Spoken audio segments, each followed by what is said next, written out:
Bueno, Buenas tardes, bienvenidos a nuestro tal, maravilloso taller. Somos Mati y Fernando. Fernando, preséntate. hola, soy Fernando. Ah, no sé, a ver, no sé como si para quienes no nos conozcan o por qué están hablando de cosas acá estas personas. eh, fuimos dupla, o hemos sido dupla desde hace harto tiempo. Yo diría desde 2020 en adelante para ese se mude. eh, y obviamente con periodos de interrupción y así, pero lo relevante, bueno, no sé si esto es lo más relevante, pero Eh, hemos tenido logros importantes como dupla, como ganar 2 veces el TODY, 2 años consecutivos, y ganar el round robin y llegar a la final de Semude, creo que esos son como nuestros logros de dupla más importantes. Y Sí, bueno, Mati tiene más logros todavía, es campeón mundial, mejor orador de Semude, eh, soldador al arco, y practica artes marciales. ajá, Sí, sí, sí, llevamos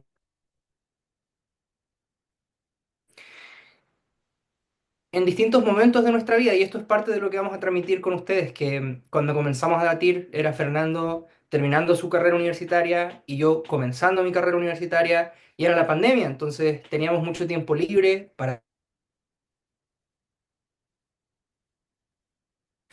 y supimos sacarle el máximo provecho a ese momento y a esa etapa de nuestra vida en debate. Luego, nuestra siguiente fase de debatir mucho fue mucho, mucho más tarde, con Fernando ya fuera de la universidad, conmigo en medio de mi carrera universitaria y con mucho menos tiempo, y supimos aún así sacarle provecho a esa faceta. Y bueno, eso para los dos toddies y para el último gran periodo juntos, que fue el round robin, era un periodo en realidad con escaso tiempo por parte de ambos. Fue un torneo para el que no practicamos como uno practicaría para un torneo normalmente. Y aún así pudimos sacarle el máximo provecho a esa instancia. Entonces, gran parte de lo que vamos a transmitir hoy día tiene que ver con cómo sus circunstancias personales en este momento pueden influir en algún grado en sus posibilidades de ser mejores debatientes o un mejor equipo, pero no son determinantes. Pueden ser buenos debatientes si están arrancando la universidad, si están en el colegio, si están en su segundo año de universidad, si tienen dupla fija, si no tienen dupla fija, si están en una sociedad muy competitiva, si están en una sociedad muy pequeñita, no importa. ¿Ya? Nosotros hemos logrado atravesar esos obstáculos en distintos momentos de nuestra vida como dupla y es gran parte de lo que vamos a compartir con ustedes hoy. sí, antes de empezar con eso, yo solo quería hacer como un disclaimer que justo lo conversábamos hace unos minutos con Mati. Yo tengo la sensación, quizás esto es porque yo también pensé así en algún momento de mi vida como debatiente, que muchas personas, sobre todo más novatas o no tanto, como que vienen un poco a estos talleres buscando como alguna clase de secreto oculto, y que en el fondo alguien les explique la fórmula de lo que hicieron para en el fondo para poder ser tan buenos o lo que sea, y en el fondo tratar de replicar ese secreto uno y así ahorrarse tiempo, ahorrarse decepciones y cosas así. Y lo cierto es que eh, no hay tal cosa, nunca existe. Yo creo que, por ejemplo, sobre todo, bueno, yo que muy pocas veces en mi vida he tenido la suerte de tener una sociedad establecida, por ejemplo, de debate con un coach que me enseñe y cosas así, eh, uno tiene esa sensación. A veces uno mira las grandes sociedades de debate y piensa, ¿cuál será el secreto de Diego Duarte para sacar constantemente debatientes muy buenos? Y la verdad es que no hay un secreto. Yo creo que eso es lo primero que hay que tener en cuenta. Nosotros hoy día vamos a hablar de cosas que a nosotros nos han funcionado. Les vamos a transmitir nuestra experiencia sobre cómo crecer en el circuito.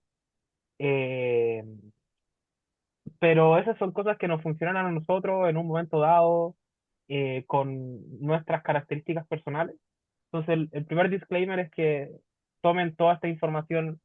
Yo creo que esperamos y esto está diseñado para que les sea útil, pero también tómenlo con pinzas de manera crítica.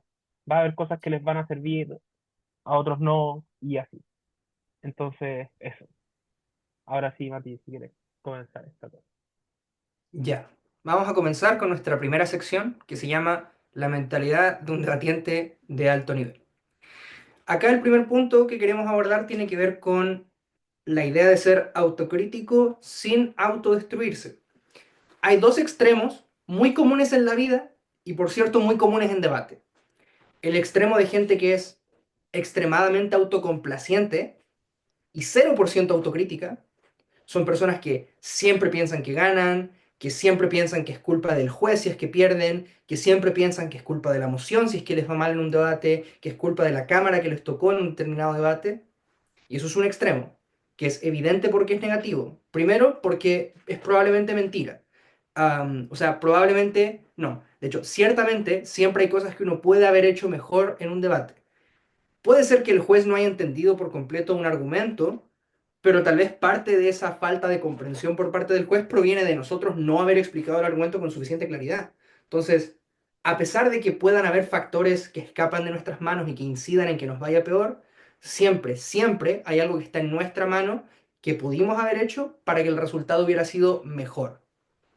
Y luego hay gente que está en el otro extremo, el extremo autodestructivo, donde cree que siempre lo hace mal, que nunca hacen nada bien, que no importa lo que hagan, no pueden mejorar y que no logran ver aquellas cosas en las que sí están mejorando día a día.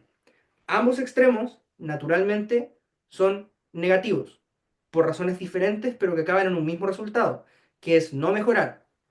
La persona que no es capaz de ver el progreso que ya está haciendo va a desmotivarse muy rápido y no va a poder seguir mejorando en el futuro, y la persona que siempre culpa las circunstancias va a tener exactamente el mismo fin, que es no poder mejorar, pero porque no eres capaz de ver las cosas que estás haciendo mal. Fernando y yo hemos desarrollado un sistema, no un sistema, una mentalidad de ser extremadamente autocríticos, tanto entre nosotros mismos como, como cada uno con sí mismo, como el uno con el otro. Y esto nos ha mantenido constantemente mejorando.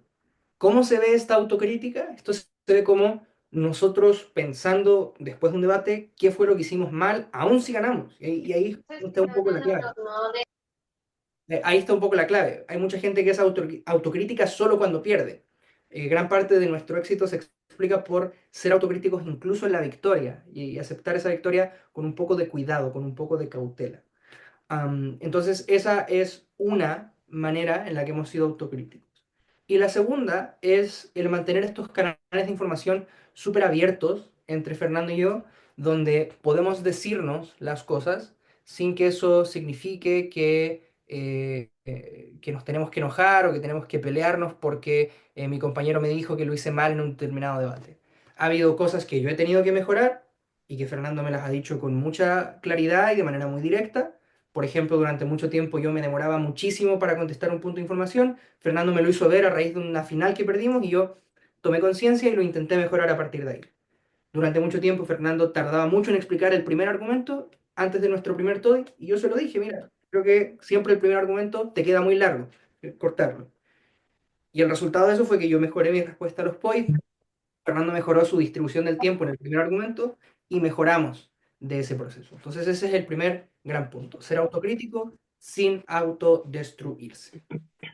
Sí, yo acá solo me gustaría como agregar que debate es una actividad muy frustrante en la mayoría de escenarios, eh, y la razón de eso es porque uno está constantemente debatiendo, básicamente. Es una relación meramente estadística. Esto lo vivíamos mucho durante la pandemia, donde habían como talleres, o sea, como prácticas de debate todos los días, durante todo el día, y torneos todos los fines de semana. Hoy día también tenemos torneos todos los fines de semana. Entonces uno se expone a la derrota muchas veces. Y el punto es cómo tú eliges gestionar esa derrota, porque evidentemente uno siempre se va a sentir mal cuando pierde un debate, y siempre te vas a enojar, y siempre le vas a echar la culpa al juez, cosas por el estilo. Y yo creo que todas esas reacciones son naturales al principio. Cuando recién tuviste la derrota, está bien enojarse, es legítimo, está bien tener esos sentimientos negativos. El problema es cómo salir de ahí. Yo conozco mucha gente que no sale de ahí. Tengo estudiantes que no salen de ahí.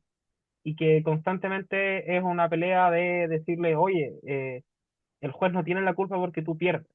¿Ya? Yo siempre trato de irme un poco al extremo quizá autodestructivo, de decirles que cada vez que pierdan es culpa de ellos y no culpa del juez, porque de otra forma no hay posibilidad de ser autocrítico. Entonces, lo que les quiero transmitir con esto es que ser autocrítico es una forma de gestionar el sentimiento negativo que surge con la derrota.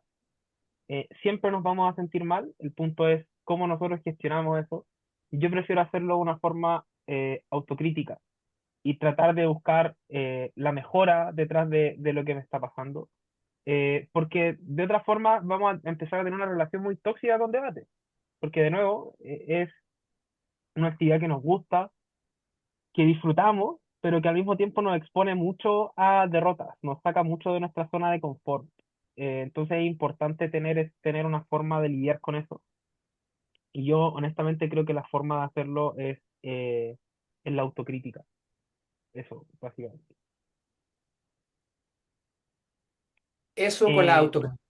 ¿Tienen alguna pregunta sobre este primer punto? Eso no lo dijimos al principio, pero pueden preguntarnos en cualquier momento. Vamos a hacer preguntas al final también, pero si nos quieren preguntar algo o decir algo a la mitad de una explicación, no hay problema. Esto es para ustedes, tiene que ser útil para ustedes. Va. Yo quiero agregar una cosa antes que me acabo de recordar. Eh, Creo que hay un extremo donde uno cuando de repente se paraliza por frustración, de no poder mejorar ciertas cosas. Y cuando eres autocrítico, a veces eso suele ocurrir mucho, porque en el fondo eres consciente de que tienes un problema y a veces tienes dificultades para solucionarlo y te paraliza, te paraliza. Yo creo que acá el punto es entender, y lo conecto con lo que decía al principio, no existen fórmulas mágicas para mejorar, sino que es toda una constante de cosas. Lo importante en esto ser constante. Creo que hay muy pocos debatientes que son buenos de los que ustedes se imaginan. O sea, cuando yo les digo top 3 mejores debatientes del circuito, yo creo que solamente uno de esos tres debatientes es realmente un genio. Yo creo que la mayoría de los buenos debatientes en realidad no son genios, sino que es gente que simplemente se esforzó mucho. Y creo que entender que la mejora es constante, que no es automática y que no hay fórmula secreta para eso, es súper importante también para lidiar con la frustración. Sí, y esto conecta muy bien con lo siguiente, y quiero hacer el puente aquí muy claro, sobre cómo la derrota es no solamente frecuente, sino que probablemente sea el componente mayoritario de su vida en debate. Ciertamente lo ha sido de la nuestra. De hecho, hay un podcast nuestro, me parece que no es el de Detrás de la Tril, al revés, no es el de Verdadero Brexit, sino el de Detrás de la Tril, que tiene por título El éxito es una excepción y el fracaso un continuo. Y esa es una frase de nuestro entrenador de fútbol favorito, que ha sido uno de nuestros grandes filósofos, ideólogos de la mentalidad de nosotros como equipo. Y es algo que realmente hemos abrazado, la idea de que perder puede ser una experiencia no solamente no mala, sino que al contrario, activamente enriquecedora. Y para eso hay un par de remedios que yo siempre le receto a mis estudiantes. El primero es que tengan objetivos que no estén basados en los resultados que obtengan en un torneo. ¿Ok? Yo siempre voy a un torneo con un resultado, con un objetivo resultadista, pero también con uno, dos o tres objetivos que no tienen que ver con cuántos speaks yo tenga, ni a qué ronda llego, ni si gano o no gano, si soy el mejor o no soy el mejor orador, si brequeo primero o brequeo noveno, ni nada de eso. Por ejemplo, para Semude, mi objetivo basado en resultados era ganar. Lo cumplimos. Pero podríamos no haberlo cumplido y yo aún así hubiera cumplido mi objetivo que no estaba basado en resultados. Que mi objetivo de Semude, no basado en resultados, era simplemente disfrutar mis discursos. Yo sabía que ese iba a ser mi último mundial debatiendo y entonces yo quería simplemente poder mirar atrás a cada discurso mío y decir fue un discurso que me gustó, fue un discurso donde se me ocurrió alguna genialidad a la mitad del discurso. Y eso a mí me emociona. A mí me emociona cuando estoy hablando y se me ocurre algo brillante a la mitad del discurso que no tenía pensado. O se me ocurre un chiste muy gracioso. O se me ocurre una introducción muy buena que a mí me parece súper persuasiva. O se me ocurre un ejemplo muy bueno. Y esas son las cosas, pequeñas cosas, que a mí me hacen disfrutar de mis discursos. Entonces, para mí en Semude era muy importante no solamente ganar, que obviamente era hiper importante, sino poder disfrutar de mis discursos. De hecho, el segundo día de Semude, parte el día, y yo estaba bastante amargado conmigo mismo porque el día uno no me gustó como debatí. Ni ronda uno ni ronda 2 ni ronda 3. No, la verdad no disfruté ninguno de mis discursos del primer día. Y habíamos ganado 2 de 3 debates ese día, quedamos segundos en el tercero, perdiendo contra Jessica y Andrés. Y en la mañana del día 2 antes de ronda 4 yo estaba sentado solo en una banca con mi cuaderno, anotando. Y mucha gente de mi entorno pensó que yo estaba de esa manera porque habíamos perdido ronda 3 y que ese era el factor que a mí me estaba haciendo sentir mal o haciendo que yo me alejara de mi grupo de personas en Semude. Y en verdad no era eso. Para mí, el haber perdido ronda 3 de hecho, fue muy útil, porque aprendí muy bien y aprendí muy rápido los patrones de Jessica y Andrés, y luego les ganamos sistemáticamente todo el resto del torneo. Para mí lo importante y lo que me estaba haciendo daño en ese momento era que yo no estaba disfrutando de mis discursos. Entonces, lo que hice en ese momento donde me senté a ser autocrítico no fue decir, ah, ronda 3 perdimos, ¿cómo gano la siguiente? En realidad mi foco central fue, ok, no me está gustando lo que estoy haciendo, qué era lo que yo estaba haciendo antes de Semude que hacía que yo disfrutara de mis discursos en todos estos otros torneos previos. ¿Por qué me lo pasé tan bien en Round Robin? ¿Por qué disfruté tanto de cómo debatí ahí? ¿Qué hacía distinto ahí? ¿Qué hacía que yo me sintiera contento con mis discursos? Y eso fue lo que empecé a hacer. Y después me sentí súper contento todo el resto de Semude, o el 90% de lo que siguió de Semude. Y obviamente no voy a decir que hubiera estado igualmente feliz de no haber ganado, pero al menos durante el torneo, el tener la satisfacción de que estaba cumpliendo con mi meta personal era suficientemente valioso. Esa era la mía, la suya puede ser otra, puede ser que en este torneo quieren mejorar sus encuadres. Y eso no depende de que ganen o no ganen el torneo, o de que lleguen o no lleguen a cuartos de final, eso depende de que hagan mejores encuadres, algo que depende totalmente de ustedes. Entonces, no solamente es súper gratificante, sino que además les entrega el poder a ustedes y le quita poder al torneo, le quita poder a los jueces, le quita poder a las circunstancias externas y le entrega el poder a ustedes. Ustedes son los que deciden si su experiencia en el torneo es buena o es mala. No el resto, no las circunstancias, son ustedes como equipo. Eso sobre nuestro primer punto. Sí. Em, no sé si hasta acá hay dudas o algo así. Yo solo agregaría muy rápidamente. El debate está lleno de micro habilidades que uno necesita para mejorar, y que son distintas entre sí. Eh, digamos que la habilidad para refutar, la habilidad para encuadrar bien, la habilidad para dar buenos ejemplos, la forma, el discurso, y todo ese tipo de cosas. Y por lo tanto, justo lo que decía Mati respecto de ponerse metas que dependan de ustedes, que no dependan necesariamente del resultado y cosas así, debate está llena de esas pequeñas metas que uno se puede poner en debate. Siempre hay algo que uno puede mejorar. Siempre uno, por ejemplo, incluso los mejores oradores tienen deficiencia en algún punto. Lo que pasa es que son tan buenos en otros puntos que ganan conforme a eso, ¿cierto? Pero siempre hay algo que mejorar, y yo creo que eso es importante, identificarlo, porque en el fondo siempre hay una meta a la que uno puede aspirar en debate. Y creo que el camino al éxito está precisamente compuesto de ir cumpliendo pequeñas metas, de manera consistente, eh, y eso es lo que te permite también, primero, tener refuerzo positivo de que estás haciendo las cosas bien, pero segundo, te permite ir mejorando de manera constante. Y el crecimiento en debate eh, nunca es 100% lineal, sino que, muchas veces también el crecimiento en debate es, uno pasa por un periodo de crecimiento, entre comillas, exponencial, pero después pasas por un periodo de estancamiento muy grande. Y a veces es un estancamiento que te resulta cómodo porque ganas y te va bien, pero otras veces es un estancamiento súper horrible porque sientes que no estás mejorando y estás perdiendo. Entonces, ser consciente de que siempre hay pequeñas cositas que, ajustar para poder hacer cosas. Por ejemplo, em, la habilidad para refutar eh, se compone de distintas microhabilidades. Una de esas microhabilidades es, por ejemplo, saber identificar cuál es la premisa que tienes que refutar, saber escoger por dónde eh, es la mejor vía para hacer caer el argumento.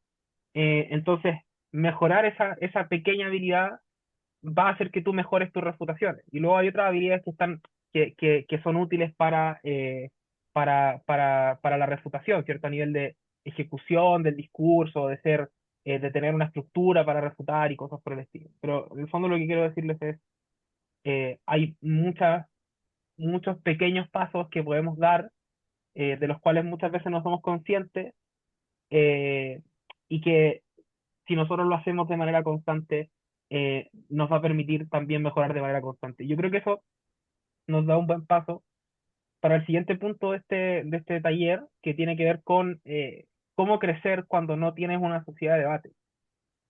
Yo aquí diría, incluso, esto no solamente tiene que ver cuando no tienes una sociedad de debate, sino también qué pasa en el caso donde sí tienes una sociedad de debate, pero no es, digamos, como la sociedad de debate más fuerte, o por ejemplo, no sé, hay sociedades de debate, no quiero dar nombres como tal, pero que tienen la suerte de tener mucho tiempo de historia y que por lo tanto tienen como un coach histórico, que está ahí desde hace un buen tiempo y que constantemente está enseñando gente, o que tienen la capacidad de hacer como autopoiesis, ¿cierto? Y en el fondo ir renovando.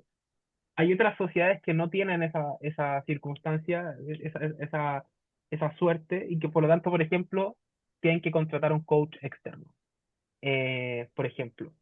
Entonces, esta parte también sirve para esos dos tipos de casos. ¿Ok? Yo personalmente creo que las dos grandes dificultades a las que se enfrenta alguien que no tiene sociedad de debate, digamos, para nada, o no tiene una sociedad de debate tan fuerte, son por un lado, la falta de coach, ¿cierto? La falta de tener un observador externo, experimentado, no solamente experimentado en debate, que eso es una cosa, sino que también es experimentado en entrenar gente, que yo creo que son dos cosas distintas. Hay mucha gente que es muy buena, pero que no es buena entrenando gente.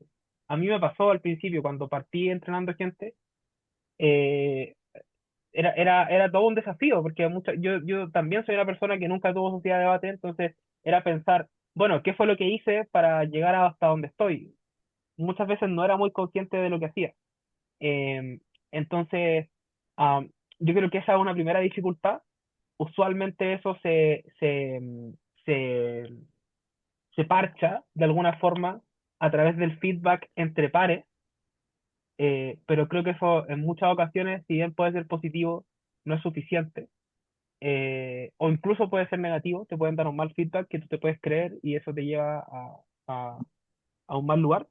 Yo creo que esa es la primera dificultad. Y la segunda dificultad es a la gente, el hecho de no tener gente con quien practicar constantemente, o no tener digamos, horarios y días fijos para entrenar, que es lo que usualmente hacen las sociedades de debate, que dicen, bueno, nos vamos a juntar a entrenar 2 veces a la semana de tal hora hasta tal hora. Probablemente si no tienes sociedad de debate, no tienes ese tipo de cosas, ¿cierto? Y yo creo que esos son desafíos grandes para alguien que no tiene una sociedad de debate, pero que al mismo tiempo no son tan difíciles de sortear. Entonces, con eso en mente, ¿qué nos puede decir Matías al respecto?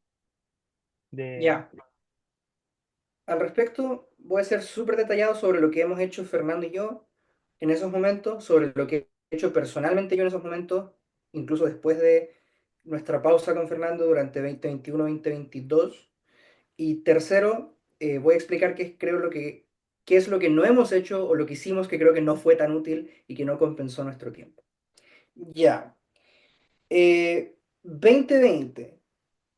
¿Teníamos sociedad? No, no teníamos sociedad. ¿Teníamos coach? No, tampoco. ¿Qué fue lo que hicimos?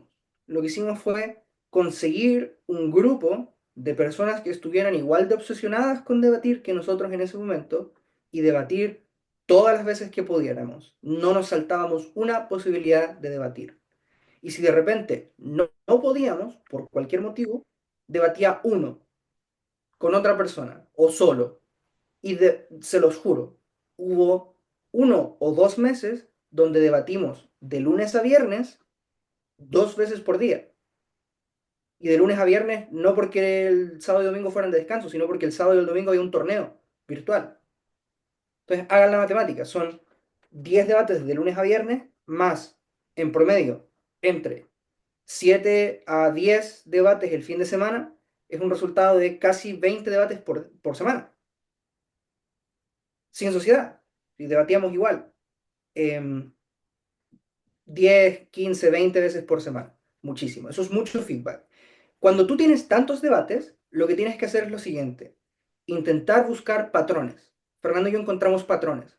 Antes de ese mundo encontramos un patrón, y era que nos costaba extenderle equipos que fueran muy buenos. Algo pasaba en cámaras bajas que nos costaba ganar una sala alta desde cámaras bajas. ¿Qué hicimos? Contratamos a Javier de la Puerta, nuestro debatiente probablemente preferido, Fernando y mío, campeón mundial en 2017, un crack, trabaja en el Banco de España. Y Javier nos dio una clase de 3 horas sobre cámaras bajas. Él vio un debate nuestro, eh, entendió lo que nosotros habíamos hecho mal, nos dio una serie de recomendaciones y mejoramos drásticamente. Igual perdimos la final de SEMU en baja de gobierno, pero nos sirvió muchísimo. Entonces, de ahí deben extraer dos cosas de lo que acabo de decir. Primero, buscar un grupo de prácticas y practicar lo máximo que puedan. Dos, ser inteligentes. No es debatir por debatir, sino que debatan y busquen un patrón. Si debaten todo un torneo y durante todo el torneo no ganaron un solo debate en primer gobierno, siendo que fueron primer gobierno 3 veces, entonces ahí hay un problema de que no saben ser primer gobierno. Hay que arreglar. Entonces, debatir, debatir, debatir, pausa, miramos hacia atrás. ¿Cuál es el patrón? ¿Qué hay que mejorar? ¿Qué ya está suficientemente fuerte? Autorizamos, vemos una forma de solucionarlo, seguimos. Primera cosa. Me dicen, oh no, pero es que me cuesta mucho conseguir un grupo de prácticas. Es probablemente una excusa. Les aseguro que si buscan en el grupo de SEMUD y preguntan y preguntan y preguntan a todo el mundo, van a poder encontrar a lo menos 2 personas más, aparte de su grupo y ustedes, que van a querer debatir con ustedes 1 o 2 veces a la semana un debate de alta. Y eso ya es infinitamente mejor a no hacer. Pero incluso si no pueden conseguir un grupo de prácticas porque Dios sabe por qué, pueden debatir ustedes mismos. Acá les enseño un método, es un método de Michael Dunn. Michael Dunn es un debatiente inglés absurdamente bueno para mucha gente, entre los mejores de la historia. Nunca ganó el Mundial en inglés, pero sí que fue mejor orador del Mundial en inglés en 2016. Brillante Michael. Michael, Michael, MDG, como le dice la gente por sus siglas, al principio era súper malo, era malísimo. Y lo que hizo MDG fue dar un discurso de primer ministro cada mañana, escucharlo y rehacerlo. Eso no tarda mucho. Son 7 minutos de dar bueno, 15 minutos de preparar uno, 7 minutos de dar el discurso. Él hacía eso en la mañana, lo escuchaba y lo daba. Y después él lo preparaba, lo daba, lo escuchaba. Eso tarda media hora. Luego, durante el día pensaba en cómo hacerlo. Y al final de su día, él rehacía el discurso. Todas las mañanas, con una emoción nueva. Y pasó de ser alguien bastante malo a ser, para muchos, el mejor. Entonces, pueden hacerlo solos incluso. Ese enfoque a mí no me funcionó tanto personalmente. Yo lo intenté muchas veces y eso a mí no me servía, porque a mí me sirve más la experiencia de estar en un debate y de estar con gente, y eso a mí en general, personalmente, siempre me sirvió más para presionarme más, el estar contra rivales. Pero bueno, ese método a quien le sirva y a quien esté realmente solo en el mundo, le puede ayudar mucho. ¿Qué fue lo otro que hicimos? Conseguimos un coach más cercano a Semude y más cercano al primer TODI, suplimos algunas carencias que teníamos con entrenamiento que provino de un coach también. Antes de ese mude, nos tomó Fabián. Y Fabián nos ayudó y Fabián pudo ver cosas que nosotros no podíamos ver. Y ahí está la gracia de un coach, en poder detectar cosas que ustedes no pueden detectar por ustedes mismos. Porque ustedes solo pueden pensar hasta el nivel en el cual, hasta el nivel al que llega su conocimiento o su experiencia. Luego hay cosas más finas que ustedes no pueden ver como errores porque aún no han desarrollado esa experiencia o esa inteligencia específica a debate. Cuando los ve debatir a alguien que tiene un nivel superior de experiencia, ve cosas que están más allá de lo que ustedes pueden ver, como que tiene una visión que tiene un alcance más grande. Puede ver cosas que ustedes no. Entonces, no es una mala idea, antes de un torneo, contratar a una persona, no para 100 sesiones, no hace falta, pero una sesión, dos sesiones, tres sesiones antes de un torneo, que los ordenen, que les digan, están haciendo esto mal y este es el camino. Es lo que más funciona. Pero no contraten a un coach por contratarlo, ni piensen que tener un coach va a hacer toda la diferencia entre ser muy malos y ser los mejores del mundo, porque no funciona así. Lo que hace el coach es detectar problemas y ofrecer un diagnóstico con soluciones, recetarte los medicamentos para poder arreglar tu problema. Y en esa línea hay muchísima gente en el circuito que ofrece eso y que lo hace muy, muy bien. Está Duarte, está Fernando, está Mauricio, estoy yo, y todos probablemente con un estilo distinto, pero todos probablemente son súper buenas opciones. Luego antes del TODI a quien tuvimos fue a Duarte, antes del primer TODI.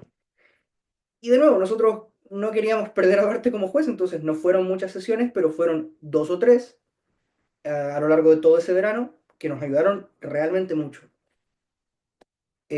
a mejorar. Ahora, ¿qué fue lo que no hicimos y que a mí me hubiera gustado que hiciéramos? Hay algo que yo no hice de manera tan constante en el tiempo, pero que en los periodos que lo hice sí que me sirvió bastante, que es registrar meticulosamente mis debates.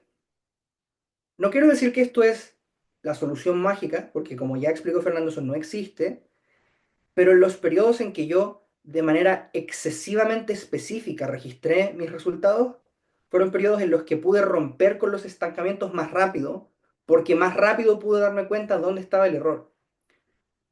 A medida que mejoren, va a ser más difícil mejorar. ¿Se entiende? Cuando parten, pasar de ser súper nuevo y no saber nada de debate a saberse las reglas y poder decir algunas cosas en un discurso es súper fácil.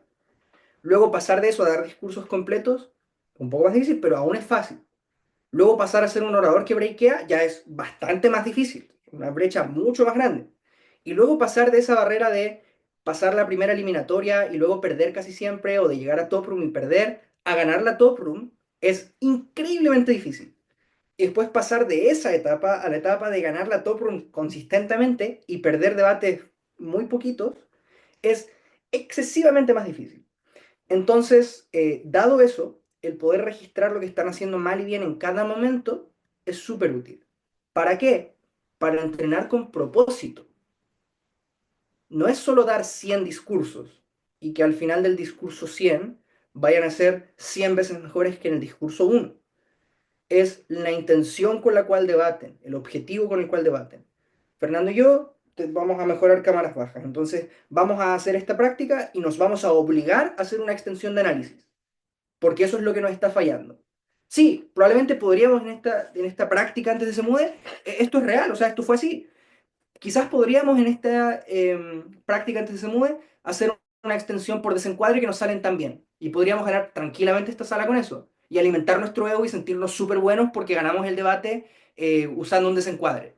Pero eso no va a ser útil, porque cuando venga la ronda 6 de Semude y tengamos que romperle el invicto al equipo que va ganando todas las rondas y seamos baja de oposición y tengamos que hacer una extensión de análisis sí o sí, vamos a haber necesitado el haber tenido esas horas de práctica antes haciendo extensiones de análisis.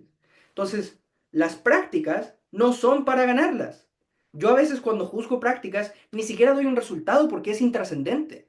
A mí me importa en una práctica que los equipos a los que entreno y que yo cuando yo me entrenaba a mí mismo tuvieron un objetivo claro. Entonces, ok, extensión de análisis. Vamos a practicarla y nos forzamos, no importa qué es lo que pase, a hacer una extensión de análisis en ese debate porque eso es lo que estamos entrenando en este momento.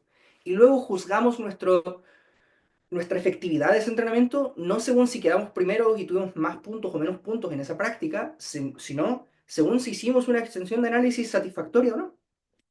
Y eso es súper útil. Si no me creen, analóguenlo a cualquier otra disciplina seria. Cuando Usain Bolt se prepara para correr los 100 metros planos, se preparaba, su entrenamiento no consistía de correr 100 metros planos como estúpido de las 5 de la mañana a las 10 de la noche. Sus entrenamientos eran hiper específicos, movimientos súper concretos para trabajar el arranque, ejercicios súper específicos para mejorar la aceleración a la mitad de la carrera, ejercicios súper específicos para poder cerrar bien la carrera con su cuerpo hacia adelante. No es todo correr, entonces no es todo debatir. Pues sí, hay que debatir mucho, tienen que ir a torneos, tienen que desarrollar esa afinidad como dupla, pero siempre con un propósito. Y siento que a veces yo en mi carrera de debate he debatido excesivamente y he debatido de manera poco provechosa por hacerlo sin un objetivo. Hubo fines de semana, muchachos, donde debatí 2 torneos en paralelo y eso es probablemente inútil. No tienes la mente para debatir 200.000 veces y que todas esas 200.000 veces sean igual de provechosas. Entonces, fijar un objetivo antes y debatir con ese objetivo en mente. Eso. Y yo quiero darle un cierre a lo que decía Matías. A ver, solo como modo de anécdota. Como yo conozco a Matías desde que Matías iba en el colegio. O sea, cuando yo estaba en mi primer año de universidad, Matías debatía en el colegio. Eh, y, y claro, hoy día Matías es el mejor de todos. En la actualidad diría, y probablemente top 3 de la historia. Pero en esa época donde había más verticalidad entre Matías y yo, me acuerdo de alguna vez en el CIAE de la UE, en alguna de esas prácticas, eh, haberle dado el siguiente consejo a Matías, que yo creo que cierra mucho lo que estaba diciendo ahora, que es la importancia de reflexionar lo que tú estás haciendo. Eh, Siempre salir de un debate y reflexionar qué fue lo que hiciste. Yo creo que, porque, como les decía, debate es una actividad donde uno está constantemente debatiendo. Muchos de ustedes constantemente han debatido, probablemente tuvieron uno o más debates solo esta semana, ¿cierto? Entonces uno está expuesto constantemente a esto y por lo tanto uno gana mucha experiencia. El punto es, si tú no le atribuyes un significado a esa experiencia no sirve, es inútil. Entonces si tú tienes, por ejemplo, que yo creo que en ese periodo como de 2 meses donde teníamos como 2 debates al día de lunes a viernes, un poco igual nos pasó esto, ¿ah? Que era simplemente debatir porque queríamos ganarle a Mauricio, me acuerdo en ese momento. Eh, Hasta que llegamos, me acuerdo que había un punto en el que siempre que éramos cruce corto, nosotros éramos su baja y siempre le ganábamos. Como que había, y después cuando estábamos al revés, Mauricio nos ganaba y así. Pero el punto es que muchas veces debatíamos solo por debatir, y eso es lo que no tiene sentido. Lo que tiene sentido es reflexionar sobre lo que están haciendo, no hacerlo porque sí, porque, y yo creo que esto lamentablemente ocurre siempre en la vida, la cantidad de esfuerzo que tú le metes a algo, lamentablemente no es directamente proporcional a qué tan bueno es el resultado. Conozco muchas personas en la universidad que estudiaban 3 veces más que yo y les iba 3 veces peor, o gente que debate 3 veces más que otra y no le va tan bien. Y yo creo que una causa de eso puede ser no saber lo que estás haciendo, no ser consciente de si lo que estás haciendo te está haciendo bien o te está haciendo mal, sino que simplemente, no sé, simplemente debates todos los días porque eso te hace sentir que estás haciendo algo y te hace sentir como más en control, pero sin que realmente estés mejorando. Entonces yo creo que la importancia de reflexionar todo lo que hacemos es muy grande, eh, y eso lo ligo con lo siguiente. Eh, Siempre es bueno debatir para entrenar, pero como les decía Mati con el ejemplo de Usain Bolt, debate tiene muchas microhabilidades y por lo tanto hay muchos ejercicios específicos que uno puede hacer.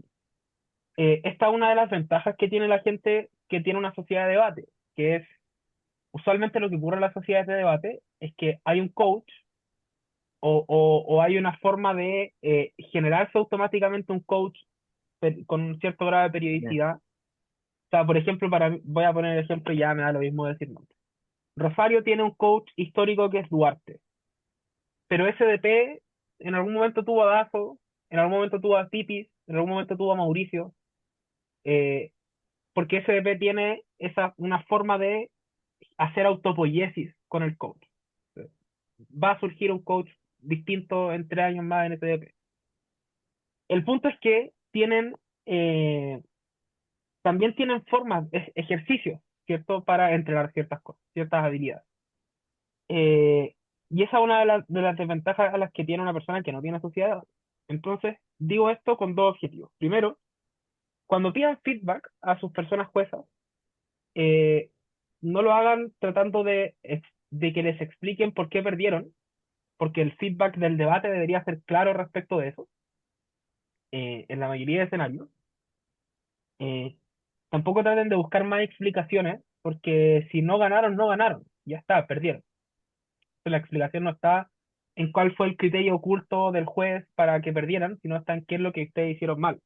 Por lo tanto, cuando pidan feedback, pidan formas de mejorar eso. Ustedes, cuando escuchan el feedback del debate de los 15 minutos, probablemente notaron que hubo algo que les falló.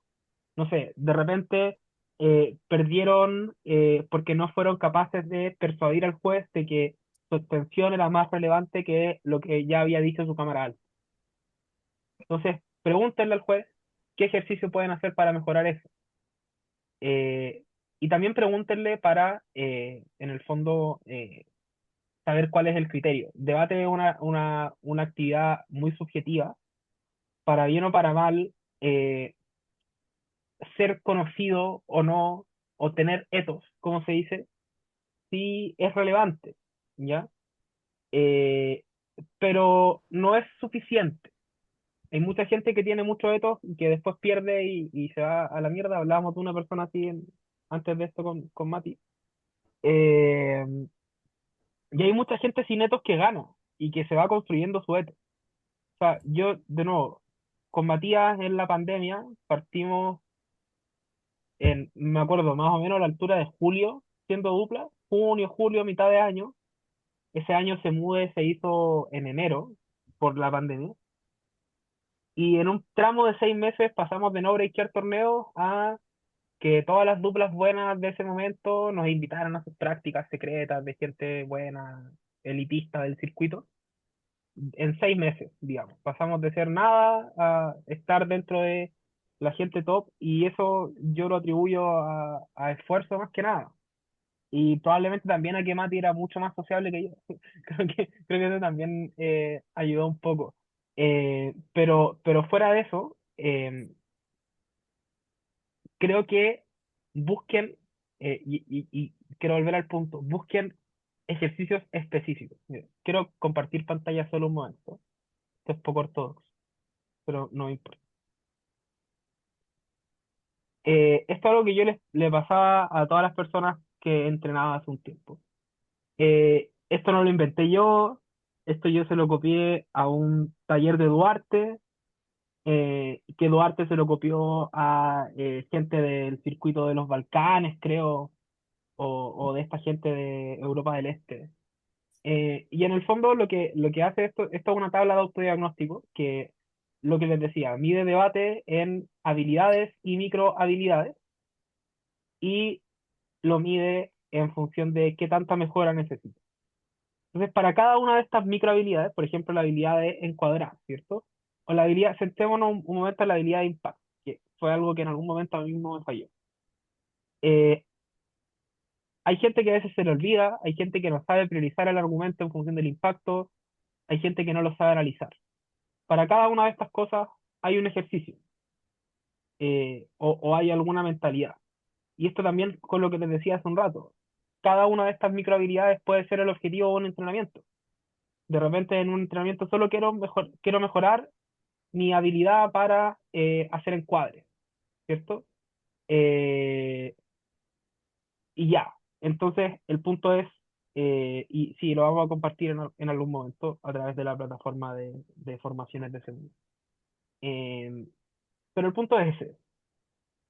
A veces tener objetivos específicos ayuda más para saber qué es lo que estoy haciendo y qué es lo que no estoy haciendo. eh, y luego eso se integra en torno a un debate. Dicho eso, siempre es bueno tener una ayuda externa, ya sea de manera constante o no, y creo que es bueno que ustedes busquen ayuda en ese sentido. Eso es todo por mi parte en este punto en particular. No sé si ya queremos pasar a la siguiente, Mati. Yo solo quiero expandir algo un poquito, en lo que no tenía pensado expandir y que no había pensado de antemano, y que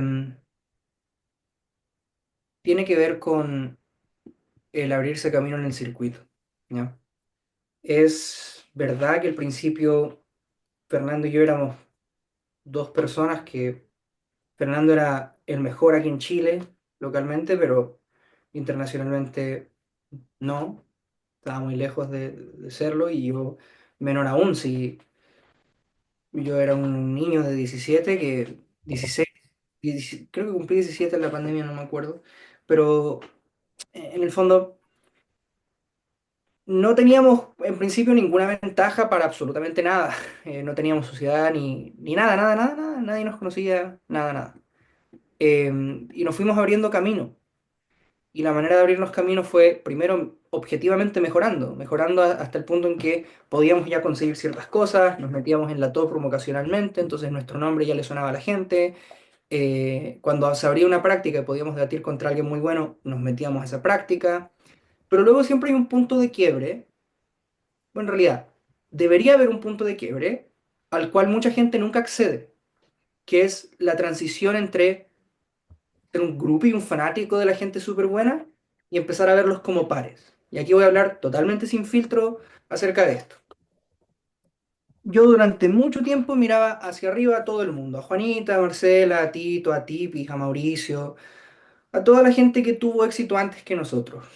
Y eso nos, a Rubén, a Benja, a Gorka, y podría mencionar mil más que en el momento eran lo que más sonaba en la radio, ¿no? ¿Y eso me sirvió para qué? Eso me sirvió para que esa gente me conociera, para que esa gente me tuviera cierto cariño y cierta admiración, pero siempre como la admiración que uno le tiene a un niño pequeño que se está esforzando por mejorar. Y yo pude haberme quedado estancado en el modo fan para siempre, pero probablemente nunca lo hubiéramos ganado a esta gente si eso hubiera sido así. Y por lo tanto nunca nos hubieran visto como pares, sino como ese equipo que de los malos es el más bueno. Y en algún punto hay que patear la puerta y entrar a debatir con esta gente de igual a igual. Y para lograr eso hay que perderle el miedo a ganar. Mucha gente tiene miedo de ganar, tiene miedo de quedar por encima de un debatiente que es muy bueno, tiene miedo de refutarlo con mucha fuerza porque ¿qué tal si me responden muy fuerte o si se molestan o lo que sea?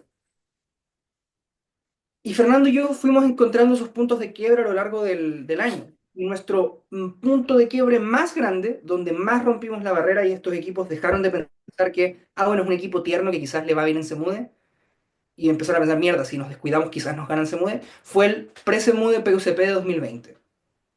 Ese torneo es muy curioso, chicos, porque ese torneo daba una beca por excelencia. O sea que si tú eras un equipo bueno con ciertos logros, tú no tenías que pagar la inscripción. Y daban dos o tres de esas becas. Y nosotros postulamos esa beca. Para ese momento ya habíamos ganado un par de torneos, no tan grandes, pero habíamos ganado un par de torneos. Y habíamos llegado a varias finales y lo estábamos haciendo bastante bien. Y no nos dieron esa beca.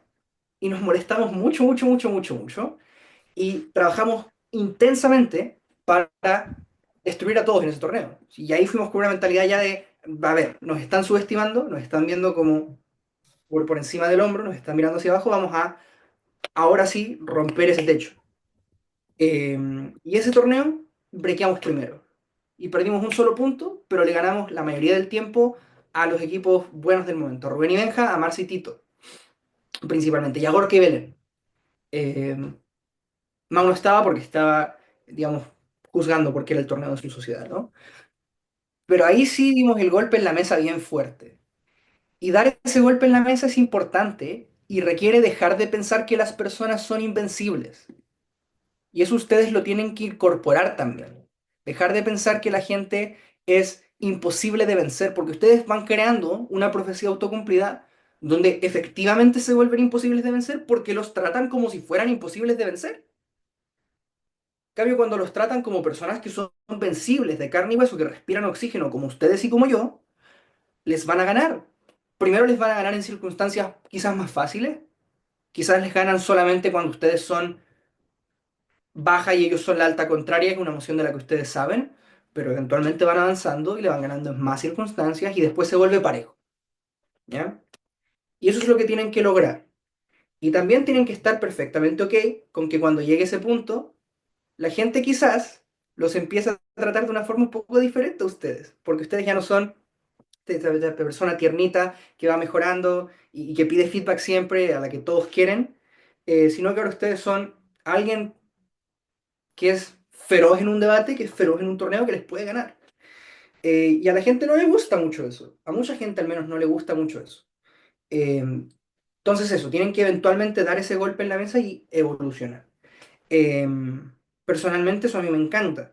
Cuando veo a un estudiante mío y un estudiante mío debate contra mí y va con todo y me intenta destruir y a veces me ganan, me gusta, me hace feliz que sepan que yo me equivoco, que cometo errores, que puedo dar malos discursos, puedo dar muy malos discursos y que me tienen que ganar y me tienen que pegar con todo. Eh, y eso a mí me encanta, la verdad. Y me gusta ver eso, que los equipos que van en ascenso se atrevan a ir rompiendo la barrera hasta que eventualmente dan el golpe en la mesa y transicionan a ser un equipo que está muchísimo, muchísimo mejor valorado por el resto del circuito. Ahora sí. Creo que hay una mano levantada, así que si quiere dar su opinión o lo que sea, puede hacerlo ahora. O quizás solo se queda arriba. Vale, no, o no. Perdón, soy super boomer con Discord. No sabía pedir la palabra. Dos apuntes, o sea, un apunte y una pregunta, ¿no? El apunte muy breve. Súper de acuerdo con la idea de que si sangran, eh, pueden morir, como concepto de enfrentarse a los dioses y tener dudas sobre la propia performance. La pregunta tiene que ver con si debatir por debatir no tiene un valor en sí mismo. Es justo la que he dejado en el texto, no sé si la habéis podido leer.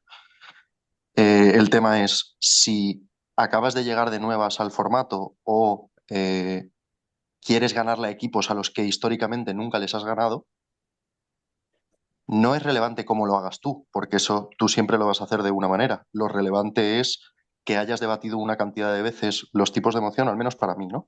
Que hayas debatido los tipos, los diferentes tipos de emoción una cantidad de veces suficiente para comprobar cuáles son tus cosas buenas, tus cosas malas en cada uno de los tipos de cargas que hay y poder compararlo precisamente con esas personas a las que tú quieres ganar. Por esto de que debate es un deporte comparativo, ¿no? Y entonces realmente tú no ganas una ronda por ser el mejor, ganas porque eres mejor que el resto de los equipos que están en la sala.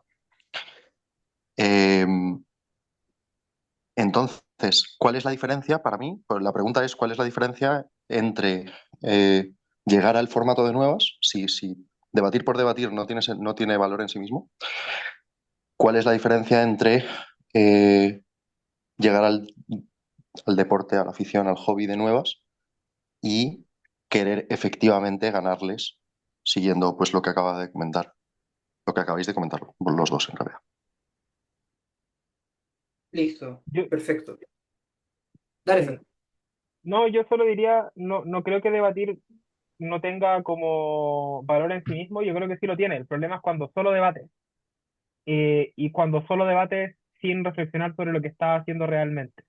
Y por eso yo creo que debatir es útil como entrenamiento, sobre todo si te pones objetivos específicos para cada debate, pero a veces no mejoras solo debatiendo. A veces, porque como les digo, debate tiene muchas cosas que uno hace al mismo tiempo en un discurso y de repente un discurso de 7 minutos como no es suficiente para entrenar específicamente eso que te falta. Y ahí es donde es útil tener, digamos, eh, ejercicios específicos. Sí, yo creo que es una combinación de ambas cosas. Eso por mi parte. De acuerdo. Mi respuesta a esto es clara y se alinea muy bien con la visión de los dos Fernandos, de hecho. Yo creo que hay rendimientos decrecientes a entrenar o a debatir por debatir. Para alguien que recién empieza, naturalmente que va a servir mucho y por mera exposición a estar debatiendo, va a mejorar bastante. ¿Hasta dónde se extiende esa mejora? Y creo que la mejor analogía acá es el gimnasio. Alguien que no ha ido nunca al gimnasio va y hace un par de curls de bíceps y tontea un poco haciendo press de banca con una barra vacía o con una barra con 10 kilos por lado y va a desarrollar algo de fuerza y va a desarrollar músculo y va a mejorar la técnica casi solo por estarlo haciendo, aunque lo haga más o menos mal. Eh, pero luego de que lleva entrenando 6 meses o un año, el ir al gimnasio y simplemente presentarse y hacer los ejercicios ya no va a servir. Va a haber que meterle algo de cabeza a el orden con el cual está haciendo los ejercicios, a si hay una progresión entre los pesos de una semana y los pesos de la siguiente semana, y así consecutivamente. O sea que hay ingresos decrecientes al debatir por debatir. Eso es lo primero. Y lo segundo es, bueno, el hecho de que se pueda mejorar debatiendo por debatir al principio, ¿significa que haya que debatir por debatir al principio? Yo tengo mis dudas, porque no lo he experimentado con nadie, porque nunca he tenido como mi propio Pokémon de debate, digamos, al que yo he podido inyectarle mi manera de hacer las cosas desde su primer día en debate.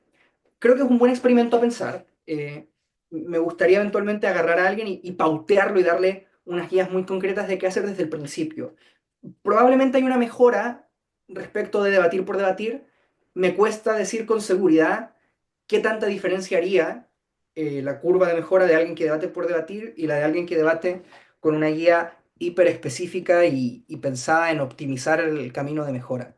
Em, sí, complejo, complejo, complejo. Ah, ah. Rocío dice que está abierta a hacer el Pokémon. Ok, me parece bien. Escribe. Y hay otra mano levantada. ¿De quién es esa mano levantada? Podría ser la mía, probablemente se me escucha bien. Se escucha muy bien, sí. Perfecto. En primer lugar, yo estoy, bueno, en primer lugar, buenas tardes, hola. Y lo siguiente es que, en primer lugar, yo estoy muy de acuerdo con eso de que, y es un error que yo mismo he cometido antes en debates y por el estilo en general, que es que yo pensaba antes que debatir era, o sea, que aprender a debatir y mejorar en el debate en general, el Parlamento británico y eso, es simple y llanamente debatir. Y creo que es un error muy común porque la intuición lleva a decir simple y llanamente, ok, si yo voy debatiendo, voy aprendiendo esto, voy sacando lo mejor de cada cual, que voy aprendiendo de la experiencia, de los errores, pero es cierto que no es simple y llanamente aprender, también hay que, o sea, no es simple y llanamente debatir, también hay que ver qué es lo que hiciste. El punto del aprendizaje en seguir intentándolo, porque sí, yo siempre he dicho y sigo manteniendo eso, de que hay que seguir debatiendo.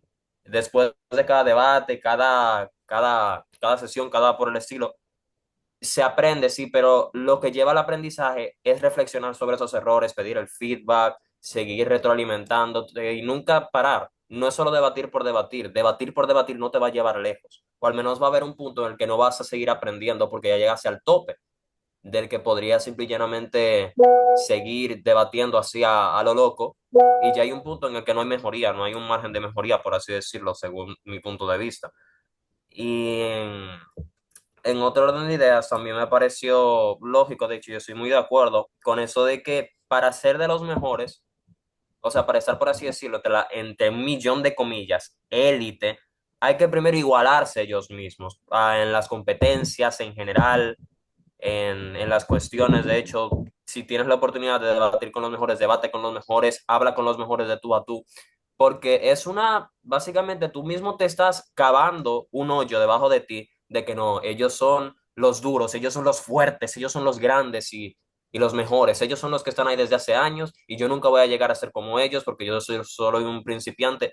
Un paso indispensable desde ser ese principiante a ser igual que ellos es empezar a mentalizarte como ellos, empezar a mentalizarte igual que ellos. Y al final, en cuanto a lo más tocado, a lo más recientemente tocado, es el hecho de que debatir por debatir en cuanto a principiantes tiene que ver con lo primero que dije, eso de que llega un punto en el que hay un techo de cristal, por así decirlo, que sí o sí requiere feedback y aprendizaje más especializado, pero yo digo que desde el inicio es muy provechoso, por así decirlo, bueno, no tan provechoso, pero sigue teniendo ese provecho el debatir por debatir, porque al final del día, aun cuando lo dicho de que el margen de mejora llega a disminuir con el tiempo, pues en un inicio sí o sí vas a aprender, porque pasas de 0 a 100 por así decirlo. Y bueno, eso quería ahí tirar info sobre un par de opiniones. Es un súper, súper buen aporte. ¿Cuál es tu nombre? Pedro, Gracias, Pedro. Totalmente de acuerdo. Todo lo que dices resuena mucho con lo que han dicho Fernando y yo, y estoy bastante, bastante de acuerdo, y me hizo acordar de varias cosas que quiero compartir, y lo voy a hacer ahora. Queda ahí pendiente porque me hiciste recordar de varias cosas bien puntuales que quería contar. Pero antes voy a tomar a Camila, a ver si lo puedo enlazar con esa pregunta también. ok, Hola, buenas tardes. Yo tenía una duda. Por ejemplo, yo ahora es que voy a empezar a debatir, o sea, no he estado en ningún debate. Y yo quería saber, y no sé si lo han tocado el tema porque entró un poco tarde, pero si pudieran dar algunos tips de cómo perder ese miedo a debatir. Mm. Muy buena pregunta, muy buena pregunta. El miedo a debatir puede provenir de varias fuentes. Puede ser un miedo general a hablar en público, uno. Puede ser un miedo a la confrontación, un miedo a que el resto esté en desacuerdo contigo, mucha gente le pasa eso. Puede ser el miedo a perder. Usualmente esas son las tres principales fuentes de miedo a la hora de debatir. Entonces, miedo a hablar en público, miedo a la confrontación, miedo a perder. Vamos de atrás hacia adelante. Miedo a perder. No importa. A nadie se va a recordar. Si lo hacen mal, si lo hacen muy mal, probablemente la única persona que recuerde eso mañana van a ser ustedes. ¿Ya? El resto no vive pegado pensando en si Fernando o si Mati lo hicieron súper mal o lo hicieron súper bien. No importa. Y además, todo el mundo está muchísimo más preocupado de sí mismo que del resto. Entonces, en verdad, el perder en nuestras primeras ocasiones no solamente es natural y normal, sino que además es algo que no va a tener ninguna consecuencia real. Ya a mí me gusta borrar esa línea entre el ganar y perder. Para mí, perder es algo que ocurre y no pasa nada y nos movemos adelante y todo está bien. Entonces, si el miedo viene por ahí, Camila, de tengo miedo de que me vaya mal en esta actividad, la respuesta es no pasa nada. La actividad te va a enseñar incluso si pierdes mucho. Argumentaría que te va a enseñar más cuando pierdas de lo que te va a enseñar cuando ganes. Lo he dicho en innumerables plataformas que para mí el momento más instructivo de mi vida en debate fue cuando perdí el campeonato mundial en cuartos de final en el año 2022. Y ahí experimenté mi mayor curva de crecimiento. Yo ahí era un debatiente decente, después de eso pasé a ser un debatiente increíblemente bueno. Entonces, la derrota es buena, lo primero.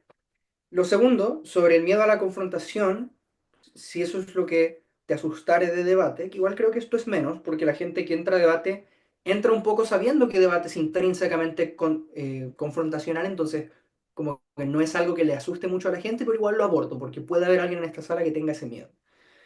Debate es probablemente el mejor espacio para confrontarte al resto, porque nada es personal, son todo posturas que te son aleatoriamente asignadas, entonces no es una confrontación real, en el sentido de que nadie está enamorado de la postura que defiende. Y segundo, es ficticio en el sentido de que es simplemente un juego. Yo a veces explico que debate es un juego de rol, es actuación en un sentido muy amplio de la palabra. Entonces, lo que a mí eso me hace sentir es que debate es un súper buen espacio para las personas que son evasivas o que no les gusta el conflicto, porque te permite exponerte una versión muy controlada y muy moderada de conflicto, que luego te va a permitir ser mejor gestionando los conflictos en la vida real. Entonces, muy útil en ese sentido. Y si el miedo viene por el temor a hablar en público, entonces la respuesta es la siguiente. El debatir lo que te va a permitir es romper muy rápido esa barrera. ¿Ya? Es análoga a casi cualquier otra disciplina nueva. Yo empecé hace muy poco, hace una semana, mañana hago una semana, desde que empecé a entrenar Muay Thai, un arte marcial tailandés. Y claramente no estoy acostumbrado a que me golpeen en la cara. No, no me suele pasar en mi día a día que viene mi mamá y me da un llave en la cara. No, no, no es común. No sé si eso debería preocuparme o no, pero a mí al menos no me pasa. Entonces, naturalmente, uno llega a entrenar y ve todo tipos en el gimnasio de Muay Thai que están absolutamente entrenadísimos y eso te puede generar bastante miedo. eh, te pueden pegar un rodillazo en la cara, te pueden pegar un gancho en el hígado, te pueden pegar un codazo en la mandíbula, y un montón de cosas te pueden pasar. Pero ese miedo es muy al corto plazo. Luego de que te dan el primer buen golpe en la cara, en tu primer día entrenando, donde estás practicando, esquivas mal y te pegan un gancho en la cara, el miedo se te reduce, se te quita o al menos se reduce mucho, porque te das cuenta de que no pasa nada.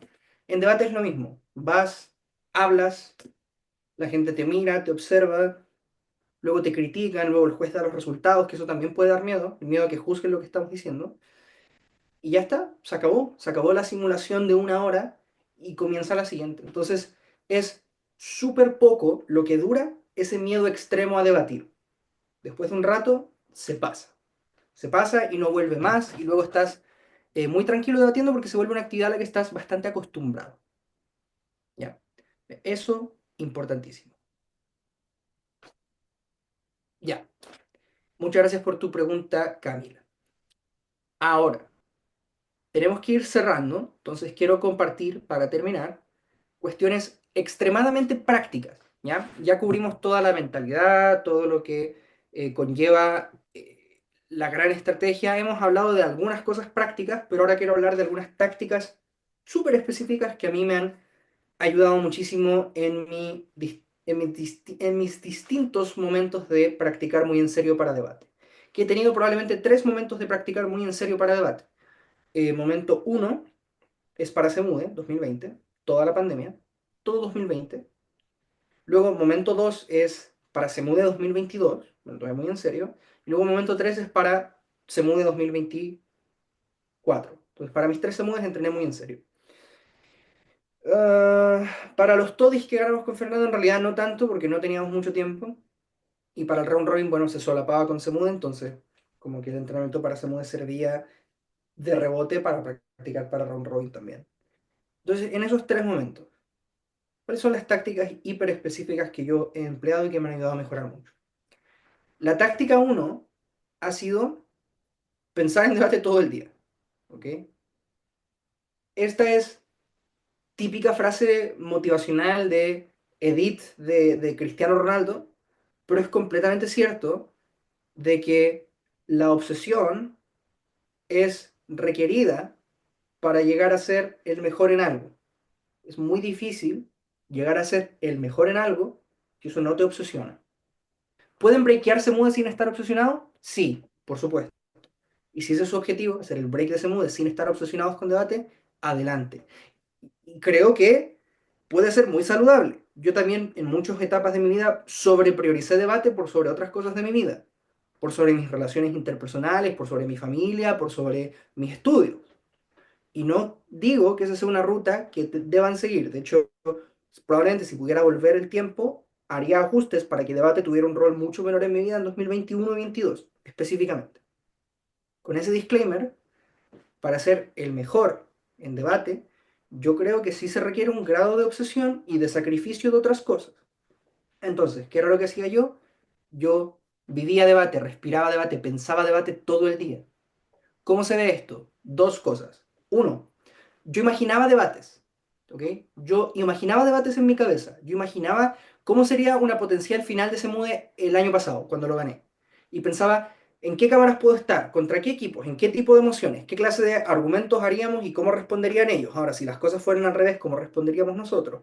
¿Cuáles son las circunstancias donde tenemos más probabilidades de ganar? ¿Cuáles son las circunstancias donde tenemos más probabilidades de perder? Y así. Como jugar al ajedrez solito en mi cabeza del debate. Y en base a eso, yo creo que mejoré bastante porque me preparé mucho para muchos escenarios de antemano. Estaba listo para muchas cosas porque había reproducido ese escenario 125 veces en mi mente. También eso me ayudó a predecir muy bien los debates. Yo me imaginaba un debate y luego, por ejemplo, debates grabados. Hay un debate grabado, pero yo antes de ver el debate me lo imaginaba. Decía, ok, ¿qué va a decir primer gobierno? ¿Qué va a decir primera oposición? ¿Qué va a decir baja de gobierno? ¿Qué va a decir baja de oposición? Y si todo sigue el curso natural y esta es la secuencia de casos, ¿quién debería ganar? Y luego veía el debate sin ver el resultado y luego veía el resultado. Para que entiendan el nivel de especificidad y de obsesión con la cuestión. Es excesivamente alto.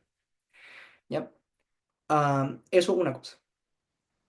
Lo segundo que hacía era mirar muchos debates. Y mirar debates con dos propósitos específicos. El primero, intentar ver si hay cosas que yo puedo copiar. Nunca he ocultado que me he copiado muchas cosas de muchos debatientes que me gustan. Lo dije el otro día en el grupo de Semude de que mi forma de hacer látigos es una copia y pega con algunos toques míos muy sutiles de lo que hace mi orador de látigos favorito, que se llama Arth Mishra, de el London School of Economics. Persona y debatiente brillante. Yo le copié muchas cosas. Entonces, para mí, ver debates me dio role models. Y de toda la gente que veía, toda le copiaba algo y luego yo lo intentaba y si me gustaba lo mantenía y si no me gustaba lo sacaba. Así de simple, hasta que encontré un estilo que a mí me encantaba y que yo sistemáticamente me sentía feliz debatiendo de esa manera. Pero la segunda cosa, y esto es lo que mucha gente no hace, mucha gente ve debates pero solamente para copiar. Y eso es un enfoque limitado. La segunda cosa es pensar en por qué los debatientes del top hacen las cosas que hacen. Mm. Arth en este debate hizo la ponderación con su alta de esta forma. ¿Por qué? A mí se me había ocurrido este otro criterio cuando yo intenté predecir el debate. Yo tenía pensada otra forma de hacer la explicación. ¿Por qué él la hizo así? ¿Se equivocó él? ¿Me equivoqué yo?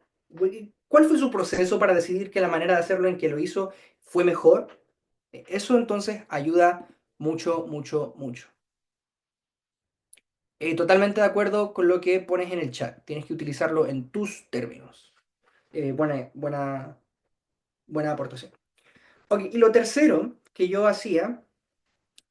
Y esto es otra de las cosas que me hubiera gustado hacer de manera mucho más constante y sistemática. Este consejo no es mío, este consejo es de Harish Natarajan, uno de los mejores debatientes angloparlantes de la historia también. Perdió la final de WDC, como todos los grandes de la historia en inglés pierden la final de WDC, como tiene que ser, nadie gana, casi nunca gana el mejor. Pero bueno, Harish dice que lo que él recomienda es consumir muchos medios de comunicación, pero no solo medios de comunicación en el sentido tradicional, sino consumir muchas cuentas de Twitter, mucho cine, muchas series, muchos libros, muchas noticias, obviamente. The Economist es uno grande que siempre salta a la vista como el manual para los debatientes, sobre todo en el circuito anglosajón durante la primera parte de la década de los 2010, donde todo el mundo absorbía todo su conocimiento de The Economist. Absorber mucho conocimiento, pero no solo integrar conocimiento, sino que integrar conocimiento y pensar de inmediato en cómo lo pueden trasladar a cosas aplicables para debate. ¿Qué es lo que yo puedo extraer de esta noticia que estoy leyendo sobre las relaciones de China con Latinoamérica, que me va a servir sistemáticamente en debates en el futuro, que no necesariamente son sobre China con Latinoamérica, sino sobre un país grande relacionándose con una región más pequeña en general? Aunque no sea China el actor grande y aunque no sea Latinoamérica la región pequeña. ¿Cómo es esto aplicable cuando debato una moción como la del Round Robin Ronda 1 del 2022 sobre Turquía expandiendo su influencia en África? ¿Cómo aplica? ¿Cómo hay paralelismos entre una cosa y otra? ¿Cuál es el modelo de funcionamiento de la realidad que me ofrece esta noticia que me puede servir en un debate futuro? Y no solo para eso, sino películas, películas. Yo saco muchos casos que he hecho en mi vida, los mejores son probablemente casos que son de alguna serie o alguna película que me vi. Entonces es ocupar todo y pensar todo como lo pensaría un debatiente, filtrarlo todo para debate. Quien ha hecho muy bien esto en su disciplina fue Kobe Bryant. Kobe Bryant era un enfermo de pensar en básquetbol todo el día y de ver cómo adaptaba las cosas que él hacía o que él veía o que todo a básquetbol. Porque esa era su misión, su identidad era la de un basquetbolista profesional que quería ser el número uno y entonces cada cosa que él consumía, veía, leía, absorbía, comía, intentaba aplicarla para ser mejor en su disciplina, el básquet. Y lo logró, fue uno de los mejores de su tiempo y para muchos uno de los mejores de la historia. Julio. Yo tengo una pregunta, yo estoy de acuerdo con todo lo que dices con el tema de la obsesión y demás, pero mi pregunta va más como agregada a, por ejemplo, mi dupla o mi pareja de debate. O sea, es cierto que dices que, por ejemplo, yo puedo estar obsesionado o, por ejemplo, yo absorbo mi mundo para yo ponerlo en BP, en este caso. Y yo puedo practicar y puedo hacer diferentes términos y diferentes métodos para yo poder mejorar en BP.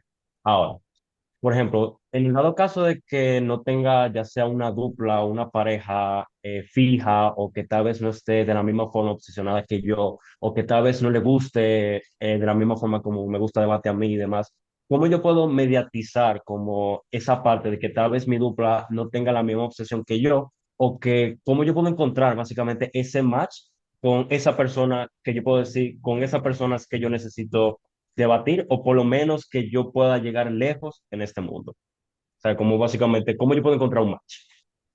Excelente pregunta, excelente pregunta. Yo he estado en esa posición más de una vez. Hay dos respuestas. La primera respuesta es tener conversaciones muy claras sobre tus objetivos y límites antes de comprometerte a un trabajo de dupla intensivo como es el pensar debatir un nacional o un regional o se muda. ¿Ok? Y es no entrar en esa situación en primer lugar, ¿ya? Porque la situación de estar con alguien que está drásticamente menos comprometido que tú es increíblemente frustrante. Entonces, el consejo número uno es no entrar a esa relación, no entrar a esa dinámica. Y para eso hay que tener conversaciones claras desde el inicio. Es, oye, yo voy totalmente en serio a Semude, voy all in, yo quiero ganar. ¿Tú quieres ganar? Sí, no. Oye, yo estoy dispuesto a que paguemos $20 semanales para tener una sesión semanal con un coach de este nivel. No, en realidad a mí no me interesa eso, tengo otros hobbies, no estoy para meterle esa cantidad de recursos a debate en realidad. Ah, listo, todo bien, seguimos adelante. Entonces, el primer camino es ese, es no comprometerte a nada hasta no encontrar a alguien que esté en tu misma sintonía. Lo segundo es, no siempre eso es posible, porque a veces en verdad no hay nadie más. O porque tu sociedad te asigna a debatir con alguien, o porque no hay nadie más en tu universidad, no hay nadie más en tu país, o no hay nadie más en el planeta que en este momento pueda debatir contigo y que tenga intereses similares. Si ese es el caso, tú tienes que entender que la otra persona tiene intereses que son diferentes de los tuyos, y en lugar de intentar forzar a esta persona hacia la obsesión, que eso es un poco molesto, es simplemente asumir las consecuencias de que entraste en una dinámica en la cual ambas personas tienen objetivos distintos y por lo tanto lidiar con esa frustración de que a veces tú vas a querer pedir más feedback y debatir más y esta persona no. Y yo he estado en esas situaciones varias veces, a veces incluso con Fernando. Hubo momentos donde Fernando estaba terminando su carrera, tenía que sacar su tesis adelante, tenía que acabar. Yo estaba en mis primeros años y era excesivamente fácil para mí la universidad, era un baile, derecho los primeros años, y por lo tanto había muchos fines de semana que Fernando no podía estar, y era razonable que no estuviera porque tenía otras cosas que hacer, porque tenía que enfocarse en su universidad. Y donde yo decía, listo, perfecto, no me voy a amargar la vida. Fernando no puede y me parece válido. Yo entré a debatir con Fernando sabiendo que yo iba a tener que poner más porque él partió siendo 1000 veces mejor que yo y yo tenía que escalar hasta estar a su nivel. Entonces, si yo podía debatir un fin de semana con Ezeta en vez de debatir con Fernando, lo hacía. Si podía debatir con Mauricio en vez de debatir con Fernando, yo lo hacía. Si podía debatir con Gorka, porque Fernando no podía, lo hacía. Y así yo debatí con mucha, mucha, mucha gente. Debatí torneos con tantísimas personas en 2020-2021 que no me creerían si las enlisto. Debatí con Giovanni Begosi de Brasil, debatí con Mauricio, debatí con Omar, debatí con Godos, debatí con Joaquín, debatí con Gorka, ya lo dije, debatí con Casia, debatí con millones de personas, porque como yo estaba obsesionado, yo encontraba la forma de seguir debatiendo, aun cuando mi dupla fija no estaba ahí para debatir todos los fines de semana con ese mismo nivel de rigor e intensidad. Eso. Vamos con la última pregunta y ya vamos cerrando, que estamos pasados en la hora, chicos. Más que una pregunta, era una opinión, así que no, no. Está bien. Dale, sin problema. Entonces, quiero cerrar esto diciendo lo siguiente. ¿Ok? Quiero decir que mejorar en debate no es lineal, ¿ok? Y que a veces van a sentir que pasa mucho tiempo y que o no mejoran o mejoran muy poco. ¿Ok?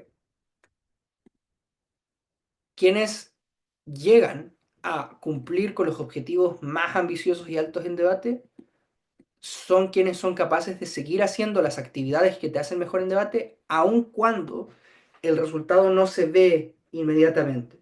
¿Ok? Y yo no soy quien para decirles a ustedes cómo tienen que manejar su frustración. Yo mismo cuando estaba empezando manejé mi frustración súper mal. En el round robin de 2020, que fue el primero que hicimos Fernando y yo, Fuimos el penúltimo equipo. Perdimos 4 debates y ganamos uno. Y lo ganamos porque era una moción hiper específica de derecho procesal donde Fernando sabía todo porque ha sido ayudante del Departamento de Derecho Procesal. Y, pues, si no, me quedado los cuartos también en ese. Y yo después de ese torneo sentí que era muy malo y que me tenía que retirar. Y yo cerré mis redes sociales como por 3 semanas porque estaba totalmente hundido después de ese torneo y no quería hacer más nada de debate.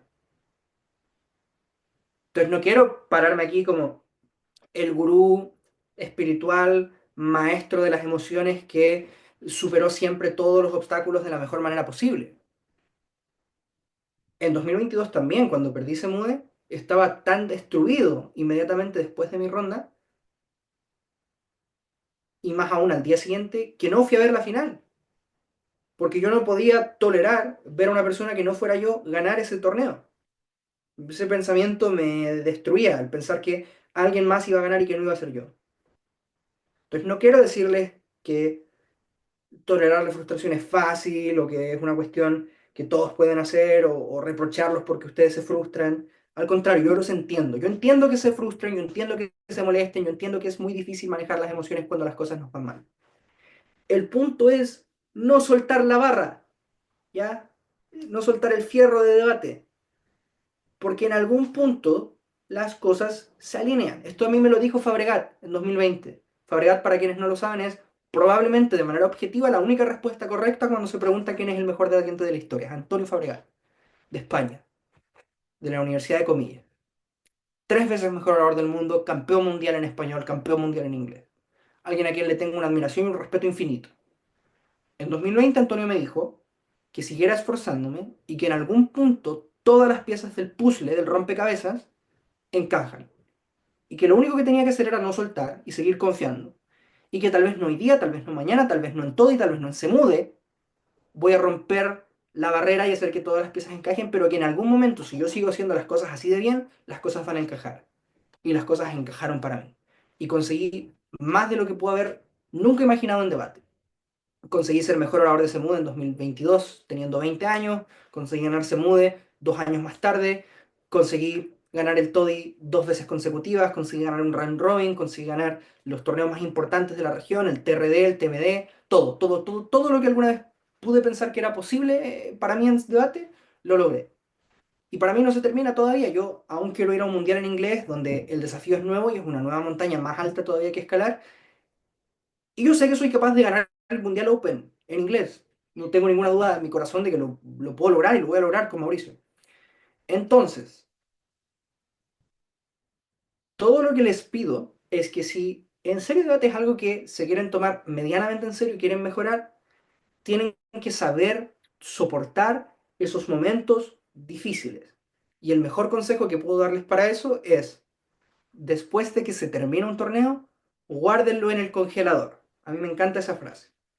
Cuando se acaba un torneo, no tomen decisiones sobre su futuro en debate. No decidan, debate es lo peor que me ha pasado, debate es lo mejor que me ha pasado, porque están en un estado de tantas emociones que probablemente cuando pasen un par de días se van a dar cuenta de que su juicio post torneo está un poquito nublado.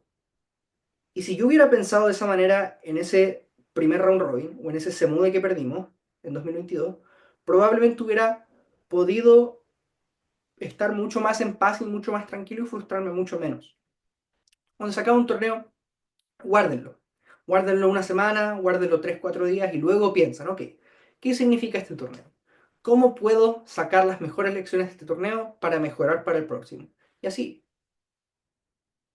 todos pueden ser muy buenos en debate. Como dijo Fernando al inicio, los que ganan muchos debates o ganan los torneos más importantes no son genios, ni de cerca. Algunos será, pero el 99% de la gente a la que ustedes ven hacia arriba como los grandes gurús del debate no son genios. Ustedes también pueden. ¿Ya? Todos pueden lograrlo. Se trata solamente de hacer las conductas correctas durante un tiempo lo suficientemente extenso como para que el resultado se manifieste. Pero ¿saben qué es lo más bonito? Ni siquiera necesitan que el resultado se manifieste para que el debate sea provechoso. ¿Ya? Eso. Muchas gracias por sintonizar con nosotros durante esta hora y 40 minutos. Ha sido realmente un gusto para Fernando y para mí. Vamos a asegurarnos de hacerles llegar el documento sí o sí. Voy a recordárselo a Fernando para que se lo haga llegar a quien sea que se encargue de hacer llegar eso por los canales oficiales y sí o sí van a tener el documento. ¿Ya? Muchas gracias, muchachos, por su asistencia y espero que esto haya sido provechoso para ustedes.